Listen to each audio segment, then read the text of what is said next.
Well, hello and welcome to our preview of Coolmore Lightning Stakes Day as the Melbourne Festival of Racing continues. Steve Moran from Best Bets jumps in to join me. It's the opening leg of the Global Sprint Challenge and we're all talking about one horse.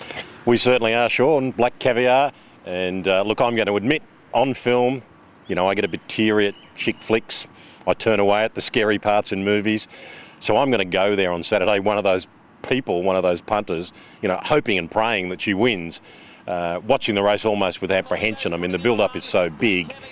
We need something in racing to hang our hats on. It seems that we have one in Black Caviar. Her record to date has been outstanding. Of course, there'll be entirely different emotions for a number of people with rival runners, and the rival runners are certainly no slouches, and I guess if I happen to own one of them, you'd be going there thinking, wouldn't it be good if we managed to beat Black Caviar? I think all things being fair and equal, it's hard to see that happening. Even bookmakers betting on what time she'll run as much as whether or not she'll win. And I wouldn't be shocked if she ran absolutely blistering time.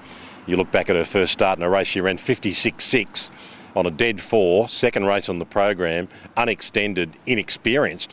Who knows what time she could run. Yeah, that's a 2-year-old. Of course, that was her only try at the 1,000 at Flemington. She's shooting for 9 straight. She's obviously your top selection. What around your multiples around her? Well, I can't be terribly left field. I mean, Haylist is the obvious second choice. He has an imposing record in his own right. And clearly, he wasn't at his best when he took on Black Caviar in the Patnack in the spring. We've seen him in feature track work gallops in the last couple of weeks. He's looked terrific. Even the horses he's galloped with have come out and looked like superstars in Centennial Park. I mean, he's the obvious danger. Grand Jules, the evergreen Grand Jules, he's hard and fit and in career best form. A couple of interesting runners in Crystal Lily, of course, and King Pulse. King Pulse returns. I guess he's the one other horse in the race that you could imagine there's something freakish about him, King Pulse, what he managed to do in only 4 runs. But that would be quite a story if he ran a fantastic race, given what happened to him on Newmarket Day last year. All right, well, our co-features on Saturday, a couple of races for the 3-year-olds headed towards bigger targets throughout the Festival of Racing. Principally the Colts here, headed towards the Guineas. The CS Hayes has got a number of impressive types, and you're going for a horse that start over springtime, looking for it to kick back at a bit of value. Yes, I am, Sean. I like Hollow Lee here in this the Hayes Stakes on Saturday. His run last week at Caulfield was terrific in the race won by Dusty Star. There were 2 or 3 really outstanding performances in that race. He was one of them, Eclair Surprise under the Eiffel, and taking nothing away from the winner, Dusty Star.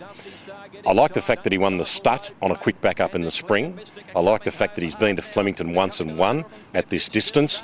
There will be good speed in the race. I think he's over the odds around 13, 14 to 1 early markets, and I think he's worth having something on, Hollow Lee.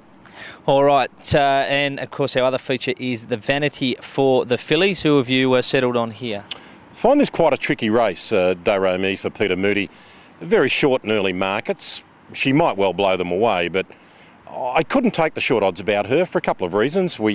She's yet to prove that she runs a strong 1,400 metres. Admittedly, her 2 previous attempts have been on rain-affected tracks and she hasn't had a great deal of luck. She did get a very soft lead at Sandown. I think if she wasn't trained by Peter Moody, she'd be 7-2. And in early markets, she wasn't much better than even money. Absolutely, for Mick Kent, might be a little wild card on spec. She's first up, but she's only had the 2 runs. And to go to a listed race at Moonee Valley at her second start, beat home Amber's Waltz, who'd run so well on the 1,000 guineas. There's a bit of quality about her, and just for the sake of the odds, I might have something on Absolutely. I just think Doremi might be unders. Okay, Absolutely, the value there for you. What about your best bet? Best bet, I think, is Anave in the opening race. Mind you, there's a couple of question marks with newcomers, but I thought her performance at Caulfield in the preview behind One Last Dance was fantastic. She worked very hard in the first half of the race, kept running, showed speed and grit. Whatever beats her will win, I think, Anave in the opening race. Yeah, that's the Talendert, the listed feature for the 2-year-olds en route to the Blue Diamond. Looking for a horse that's been knocking on the door to finally break through as your best each way? Yes, Offenders. Probably not terribly left field there. He looks the obvious each way bet on the program. He keeps running a place. His strike place rate is far superior to his winning record, but if ever he's going to win a race, this is it. He's perfectly drawn, doesn't look to be high pressure. His 4 runs this course and distance have all been good. The form around him is excellent and he looks really well placed defenders.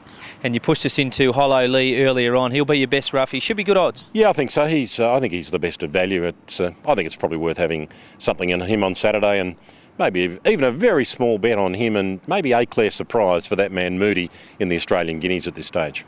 Yeah, well, that's going to be our action on Saturday. As we said, Coolmore Lightning Stakes, undoubtedly the headline act there. You can find all of Steve's selections in this week's edition of Best Bets. Good luck if you're having a punt.